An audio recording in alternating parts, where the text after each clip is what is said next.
Bismillahirrahmanirrahim. Assalamualaikum warahmatullahi wabarakatuh. Jumpa lagi dengan channel Latih Kampung. Pada kesempatan kali ini saya ingin sedikit ngobrolin tentang aki ya, tentang aki.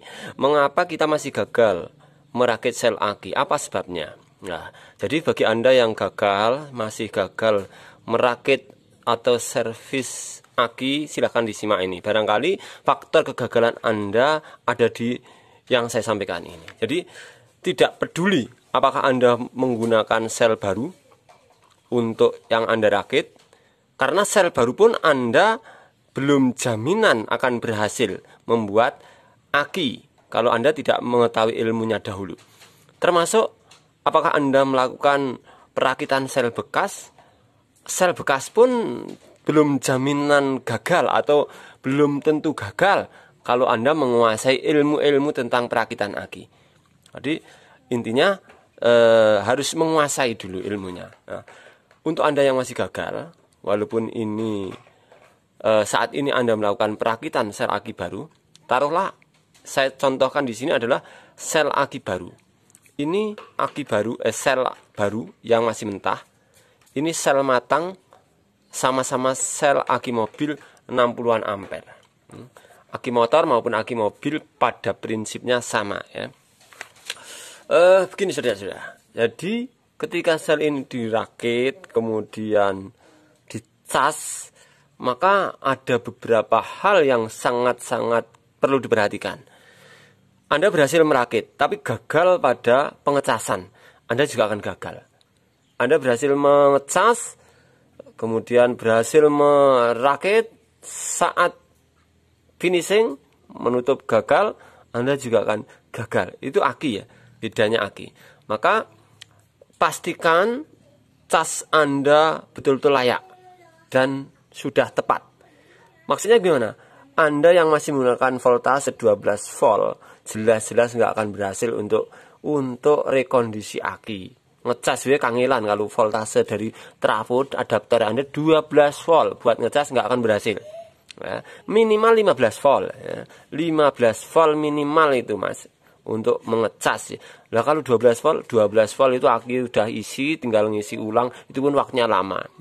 Untuk seorang teknisi minimal voltase yang harus dipakai adalah 15 volt. Nah, ini Anda harus yang belum 15 volt silahkan update kalau mau merakit satu rangkaian mau ngecas sekali. Kecuali Anda ngecasnya 12 volt per 6 lubang atau ya per 6 lubang lah.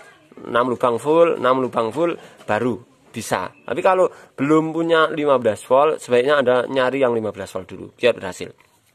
Yang pertama. Jadi soal pengecasan itu sangat penting. Walaupun sel aki baru, kalau gagal pengecasan sekali lagi Anda gagal. Kok gagal Mas? Ya karena belum matang. Nah, apalagi sel yang Anda beli atau Anda rakit sel mentah. Waktu pengecasan jauh lebih lama. Dan harus ada ilmunya lagi. Ilmunya gimana? Pengecasan pertama airnya harus Anda buang. Pengecasan kedua diganti dengan sir 100%. Kalau aki yang sudah oksidasi seperti ini, sudah matang ini, beda lagi. Ya. Ini tinggal nambah sir, cas dengan 10 ampere 8 jam. Ya, 10 ampere 8 jam ya. Baru kemungkinan tidak drop. Karena 8 jam. Kalau 12 jam insya Allah tidak drop ya. Yang aki matang. Apalagi yang mentah, apalagi yang belum tahu ini mentah atau matang ini gimana. Jadi kematangan sel itu sangat-sangat pengaruh dengan keberhasilan rakitan aki. Itu ya saudara. Jadi yang pertama. Yang kedua, belum tentu yang merakit sel aki kanibalan bekas-bekasan itu gagal dalam merakit aki.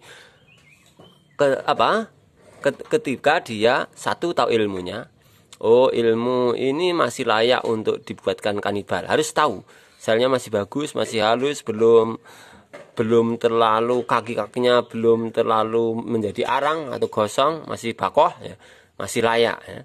Pengambilannya juga benar, pelan-pelan tidak merusak. Karena pengambilan yang salah, buru-buru itu juga bisa mengakibatkan kegagalan. Sambungan yang nggak rapi, netes itu juga kegagalan. Jadi Anda yang biasa merakit aki kanibalan belum tentu gagal ya, asal mengetahui cara-caranya betul. Kalau gagal Mas, ya wajar. Kalau Anda masih pemula, awal-awal 1, 2, 3 mencoba atau bahkan 5, 10 kali masih gagal, itu wajar.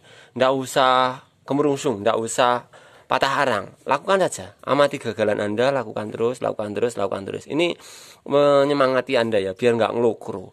Memang aki itu lama ya, lebih lama dari sesuatu yang lain karena prosesnya memang bertahap dan harus sesuai dengan tahap-tahapannya. Yang ketiga, belum tentu juga yang merakit aki kanibalan itu berhasil ketika merakit aki baru. Jadi Anda yang terbiasa kanibalan ketika mencoba untuk menggunakan sel baru butuh ilmu, butuh waktu ya. Ilmu yang Anda kuasai di kanibalan terkadang tidak sesuai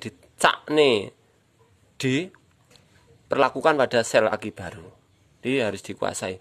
Terus piye Mas ya, bertahap. Amati. Yang penting charger harus standar. Ini yang pertama, wajib. Nah, kalau charger tidak standar wis digawe kepiye wae, faktornya akan gagal. Yang terakhir, yang keempat, yang biasanya berhasil merakit sel aki baru pun belum tentu ya berhasil ketika merakit sel kanibalan. Wah, aku lah tertarik Mas, aku sisan gawe iku sing apik. Ya, pokoknya aki baru. Baru saya larang enggak apa-apa. Yang penting jadi bagus. Enggak apa-apa, seperti itu prinsipnya. Tapi kuncinya jangan menyepelekan, jangan meremehkan. Semua ada ilmunya, semua ada pengalamannya. Pastikan charger Anda standar dan pastikan pengecasan waktunya itu ya memenuhi syarat. Berapa ampere meter harus punya. Terbaca, ora gur kira-kira Mas trapuku 2 ampere, Mas trapuku 3 ampere. Ya nggak bisa seperti itu. Jadi masuknya strom itu terbaca, ini berapa ampere. Oh, kok masuknya cuma 1 ampere. Ya, berarti voltasenya hanya kecil sekali. Tidak lebih dari 15 volt. Nah, mungkin 13 volt, ini masuknya cukup kecil. Kalau voltasenya tinggi 18 volt ya bisa bikin 5 volt atau 10 ampere bisa, asalkan memang trafonya juga standar. Kalau trafonya nggak standar ya harus hati-hati dikipas dan seterusnya, jangan terlalu lama. Kalau nggak dikipas ya pasti mati trafonya, atau pelan-pelan saja. Oke, itu saja. Yang penting Anda membuat standarisasi chargernya dulu. Sambungannya saya anggap sudah selesai lah, solder apik, kemudian tidak ada masalah. Kalau masih ada dengan penyolderan, ya itu juga harus nanti bisa sharing lagi. Penyolderan juga harus benar, harus standar juga. Itu ya nggak terasa 7 menit ya, bosen lah suwe-suwe. Ini ngobrol ngalor ngidul tok. Iki sel anyar cah ya. Jadi Anda yang bikin sel baru ya harus tahu prosesnya, tahu ilmunya. Nggak usah bikin sendiri kalau memang belum ada pengalaman. Kalau sudah ada pengalaman bisa beli dulu baru bikin sendiri. Saya share caranya sebelum orang share cara bikinnya, saya share pertama cara bikin serbuknya, cara membuatnya saya share. Cuman Anda lo pemula bikin sendiri kemudian mau berhasil ya itu ideal, tapi sangat berat. Anda harus melalui proses gagal dulu kalau sendiri itu ya. Harus banyak tanya sini, tanya sana, tanya sini, masih keliru ini, keliru itu. Ya keliru ya. Jadi bukan gagal tapi itu bagian belum sempurna, ada tahap yang belum sempurna. Itu saja teman-teman, yang semangat, yang masih mencoba, yang masih gagal ya terus dicoba terus sampai berhasil. Masih suasana Idul Fitri, mohon maaf lahir batin semua konten yang kurang berkenan. Terima kasih atas kebersamaannya, dukungannya, channel saya berkembang ya. Kemanfaatan bisa semakin luas. Kurang lebihnya mohon maaf. Wassalamualaikum warahmatullahi wabarakatuh.